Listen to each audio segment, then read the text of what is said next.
within the boundary. Order, honorable members. Maklap and Yokamkunji, you are hereby disbanded. Take your seats. Order.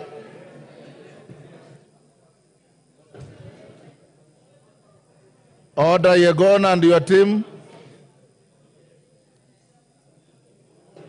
Yegon and your team, order.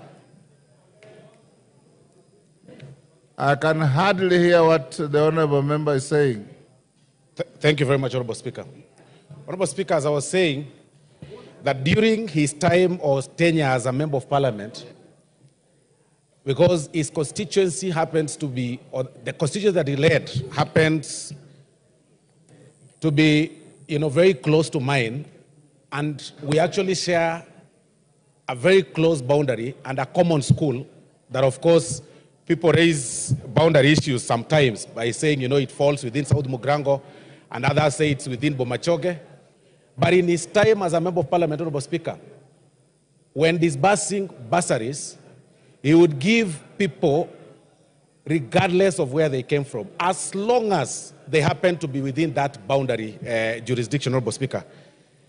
Gusii region has lost a great son of the soil. Gusii region has lost a great leader. Gusii region has lost a public servant who dedicated his life for public service. And on behalf of the entire nation of Gusii and the people of South Mugrango, we say that may his soul rest in eternal peace. Thank you very much, Honorable Speaker. Rueda.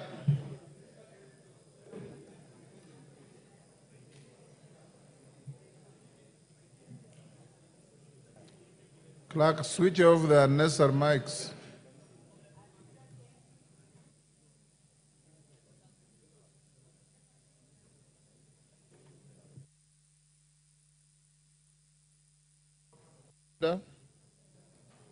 There is one on your left. Asante Bwana Spika, nami nichukue nafasi hii nitoe rambirambi zangu mimi na familia yangu na wataalamu kwa jumla kwa mheshimiwa aliofariki. Pia nami nichukue nafasi hii nitoe rambirambi zangu kwa familia ya Deputy Governor wa Lamu aliyefariki. Mungu aiweke roho yake pahali pema. Deputy Governor alikuwa mtu mzuri, mtu mwenye ukakamavu, na maskini ameacha familia ndogo. Mwenyezi Mungu aisaidie familia yake, ile pengo iliyoko Mungu aijaze ile pengo, na gavana wetu wa Lamu na watu wa Lamu County kwa jumla, Mwenyezi Mungu atupe subra na Mwenyezi Mungu atupe badali, na inshallah gavana Mungu amwezeshe afanye uamuzi wa busara. Natoa pole kwa watu wa Mpeketoni, familia na watu wote wa Lamu kwa niaba ya familia yangu na watu wangu wa Lamu Mashariki. Tumekosa mtu muhimu, lakini Mungu anampenda zaidi. Asante. Thank you. Next order.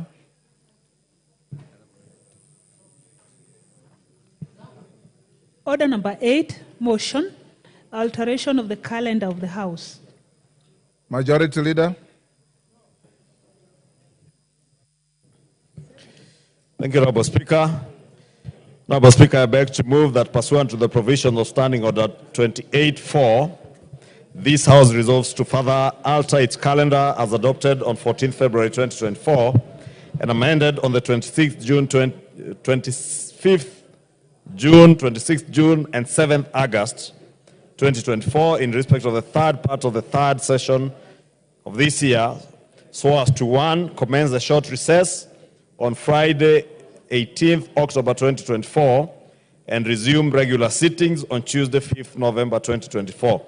Honorable Speaker, for the benefit of members, we were briefed in the House Business Committee that we are scheduled to resume today, sit for 4 weeks, break for 2 weeks, in accordance with the calendar that was approved on 7th August, then resume for another 6 weeks. So what we have agreed in the House Business Committee is to balance so that we will sit for 5 weeks, break for 2 weeks, short recess, and resume for another 5 weeks before the long Christmas recess. And I beg to move, Honorable Speaker, and request the Honorable Robert Mbui to second. Mr. Speaker, I second. Order, honorable members on their feet. Take your seats. Honorable members, I propose the question, which is that pursuant to provisions of Standing Order 28-4, this House resolves to further alter its calendar as adopted on 14th February 2024 and amended on 25th June 2020, 25th June and 26th June, 7th August 2024, in respect of the third part of the third session 2024, so as to A, commence the short recess on Friday, 18th October 2024, and 2, resume regular sittings on Tuesday, 5th November 2024. I put the question. Honorable members, I now put the question, which is that pursuant to the provisions of Standing Order 28-4, this House resolves to further alter its calendars adopted on 14th February 2024 and amended on 25th June, 26th June, and 7th August 2024 in respect of the third part of the third session 2024, so as to 1, commence the short recess on Friday, 18th October 2024, and 2, resume regular sittings on Tuesday, 5th November 2024. As members of that opinion say aye. Will those of the contrary opinion say nay? The ayes have it. Next order. Order number 9, the Mung Beans Bill, Senate Bill number 13 of 2022. Second reading, resumption of debate.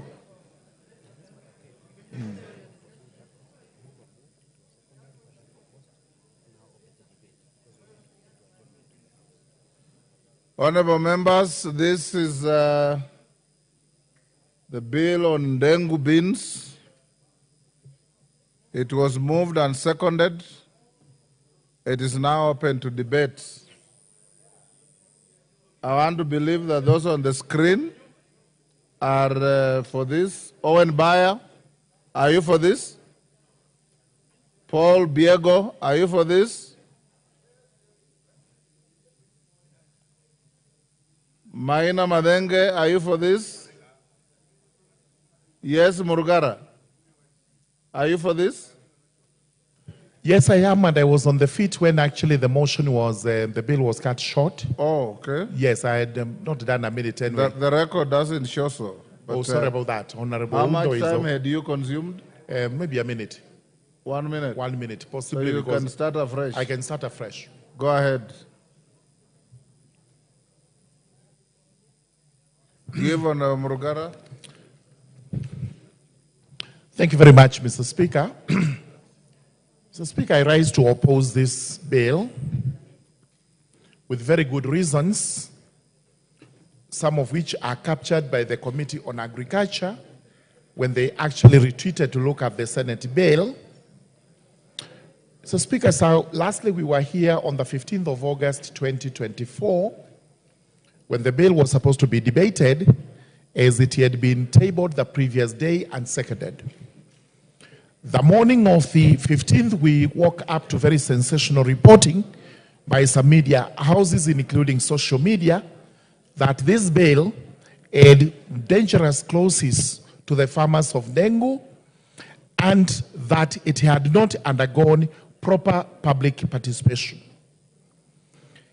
We actually looked at the bill.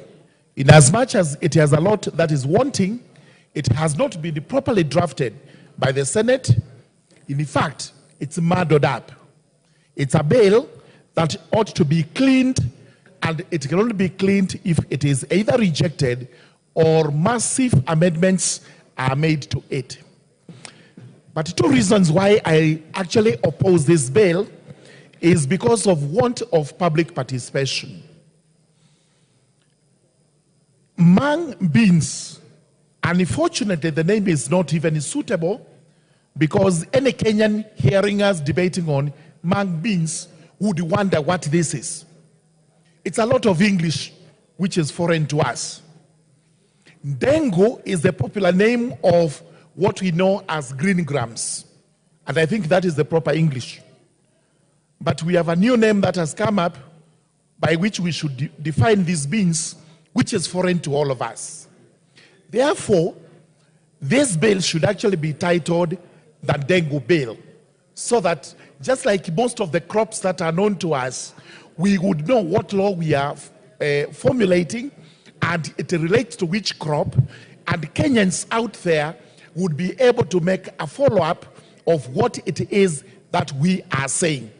So if we are to amend at all this bill, we should call it the Dengu Bill. Number two, from the committee observations, it is clearly noted that the Dengu beans, or the Dengu itself, is grown in some counties that are in the eastern region of the country. Those counties include Kitui, Makueni, Tharaka Nithi, Machakos, Embu, Meru, Taita Taveta, and Kirinyaga. However, it is not captured in the Senate report that this bill was actually taken to those farmers so that it can be debated under public consideration. So Kenyans, and especially the farmers in these areas, including my own area of Tharaka, in Tharaka Nithi, on the 15th of August 2024, were extremely anxious when they were told some of the provisions which are in this bill. The reporting may not have been accurate, but the information to them was that there was a law being formulated to regulate the growing of dengue in the country, but that law was not taken to them for approval, and therefore, including myself, we have been instructed to actually reject this bill.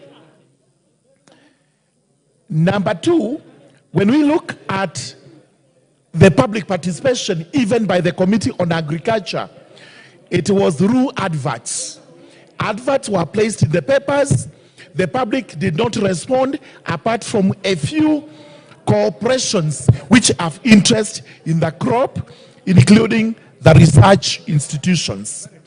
The net effect was this: we have a bill that has not undergone proper public participation. This bill should actually be withdrawn. It should actually be rejected by this House if it cannot be withdrawn, so that first and foremost we have proper public participation. Take the bill to Tharaka so that it goes round. Take the bill to Kitui County.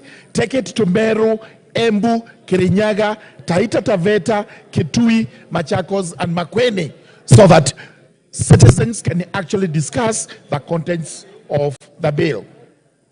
Number two, I oppose the bill because it does not seem to address the problems that bedevil this crop to the root.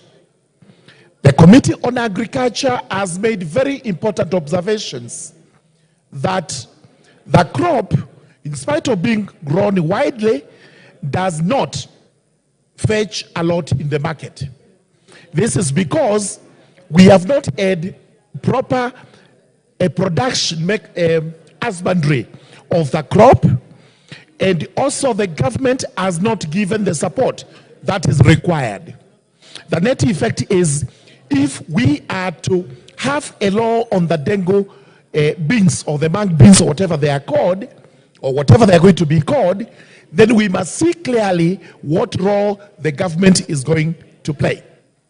If farmers are to be registered so that they get government help on growing this crop, the mode must be clearly set out so that there is no misinformation.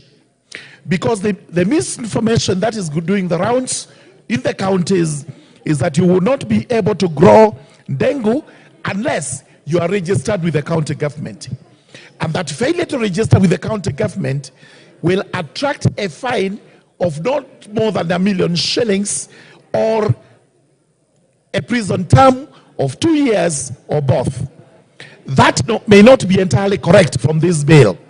But farmers need to understand exactly why they are being called upon to actually register. We must also have clearly defined roles of those persons who actually buy dengu, and they are known as brokers. These are the people who have